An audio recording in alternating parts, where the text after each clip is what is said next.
Thanks for joining us today. I hope you'll be inspired to create with me.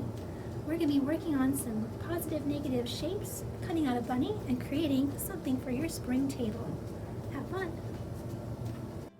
Thanks for joining us today. As you might be familiar, the Marathon County Public Library tries to plan a lot of programs for all ages, and we're glad you're joining us online today. We're hoping that you'll be inspired to create something for your spring table, and it's a really fun, easy project. We'll be posting the instructions and a template online, so you'll be able to download it at any time. And these are the materials that we're going to be using today. We have 3 different examples because we really wanted to have this project focus in on materials that you already have at home.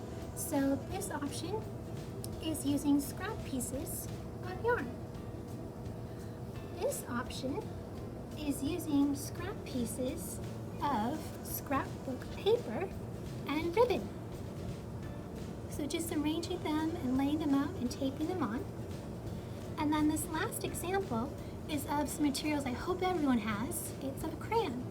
And so we took a grouping of crayons, we did some markings, and that is how that one was created.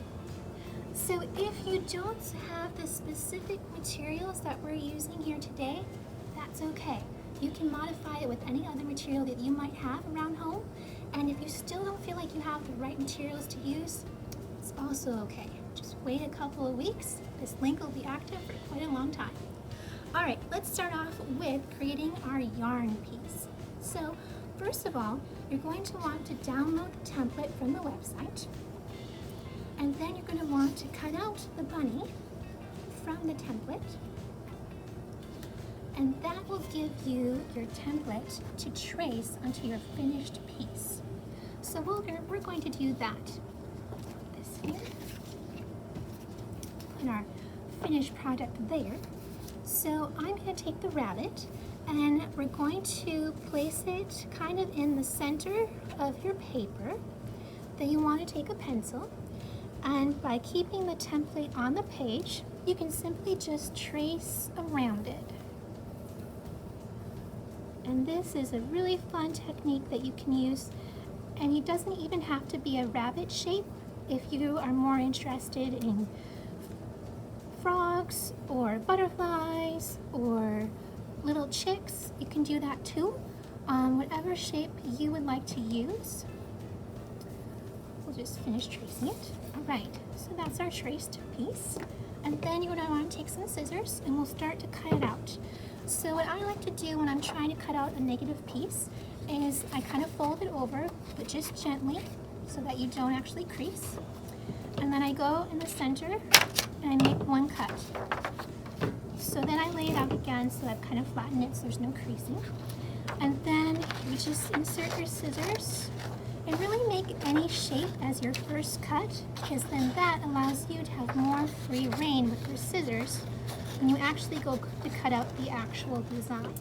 Look at that, we've got it all cut out, but if you might be able to see, I have a few pencil marks on there.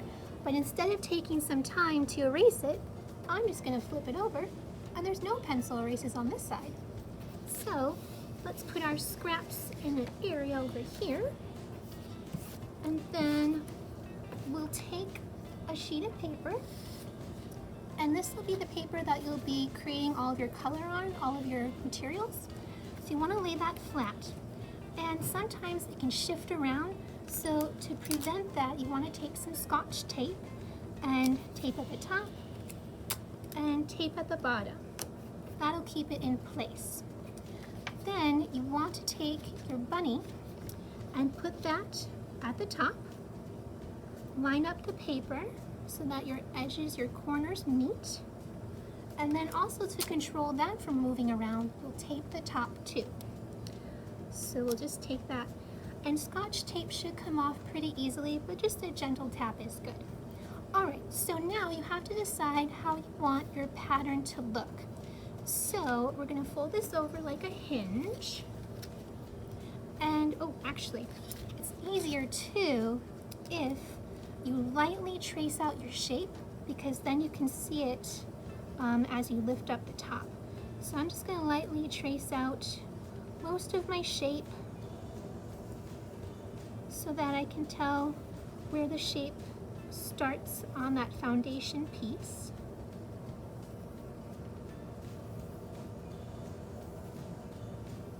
This will help you to know how long your color pieces have to be. All right, so you can kind of see the bunny.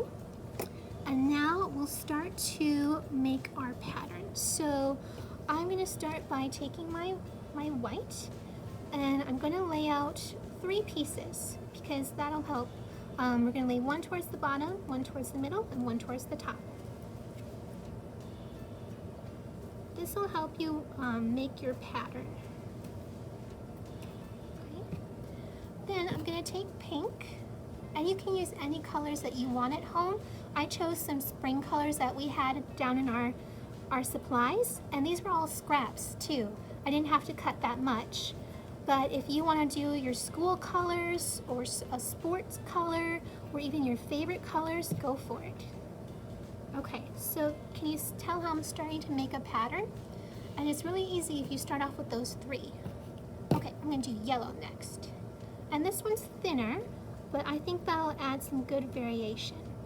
So you see how the yarn's kind of skipping around. It's not as tight as it is right here. That's because we haven't gotten to the taping point, so don't worry about that these pieces moving, because once we have all of our yarn laid out, then we're going to make it taut, and we'll do the taping along the edges so that it looks like that. So just keep working. All right, we'll put our yellow down, and then we'll do blue by the yellow.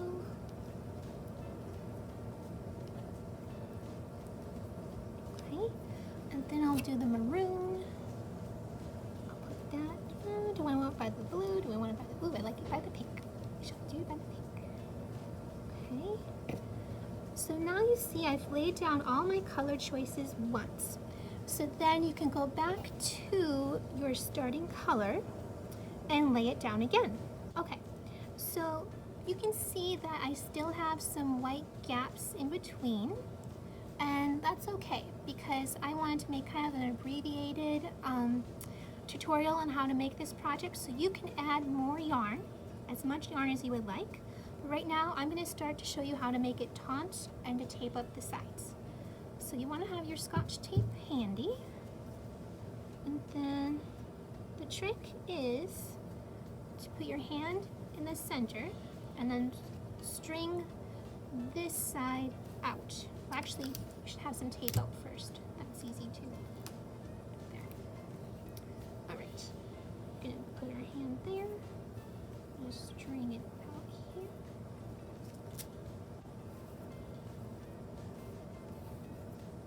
Make it taut.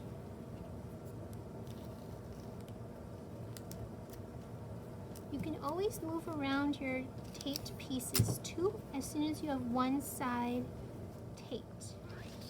Put it over. Okay. So you see our ear is not as well filled as it is in here. But like I said, you can keep adding many more strings of yarn, whatever you would like. But just remember to tape your side here and to tape your side there. And when you put it down, it becomes the bunny rabbit. So our last piece that we're going to do to finish the project is making a hinge. So you want to untape it from the table. Tape that side too. And then we're going to make a hinge so that these 2 pieces stay together. So you want to fold your bunny over, and then you want to line up these 2 pieces of paper. Line up so that there's no gap and so that the edges meet. And then you take a piece of tape and tape the center, and then do that all along. And then fold it back over and gently fold down so that now both of your pieces are connected. And then if you have a photo mat at home, you can use that to really frame the piece and make it look complete. But even if you don't have a frame, it's pretty cute all on its own. I hope that you were inspired today to make our project. It's really fun and cute for the springtime. And if you're interested in more crafts, you should stop into the library the next time that we're open, and you'll be able to check out our art and craft area. And these are just some of the books that we have. We wanted to highlight today this one. It's Mason Crafts for Kids by Linda Braden, and it has some really fun ideas to do involving mason jars, and just some other materials that you might have at home. And then we also have this one. It's called Lazy Crafternoon, and it has some really fun ideas too. Some 50 fun, fast ideas that you can make with friends or with the family, people all around. Then we have Crafty Gifts by Jane Bull, and that one has some really fun activities in it too. Well, I'm so happy you're able to join us today, and look for some more opportunities coming up. And if you have created our project today, please send us a picture. We'd love to post it on our social media and be able to share what you've created. Until then.